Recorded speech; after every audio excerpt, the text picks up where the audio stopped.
सलाम हिंदुस्तान दोस्तों। फैज़ अहमद फैज़ की लिखी एक लोरी पेश कर रहा हूँ। ये उन्होंने युद्ध की विभीषिका से ग्रस्त बच्चों के नाम की थी। एक बच्चा, कल्पना कीजिए, एक बच्चा जिसके सभी परिजन इस दुनिया से जा चुके हैं, युद्ध में मारे जा चुके हैं। माँ बाप, भाई बहन और दूसरे रिश्तेदार सब चले गए हैं और वो अकेला है। उसको फैज़ क्या कहते हैं, सुनिए।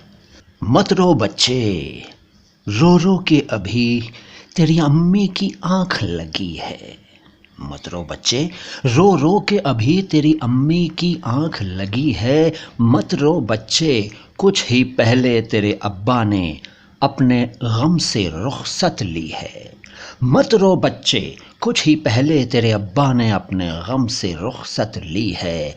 मत रो बच्चे, तेरा भाई अपने ख्वाब की तितली पीछे दूर कहीं परदेस गया है। मत रो बच्चे, तेरी बाजी का डोला पराए देश गया है।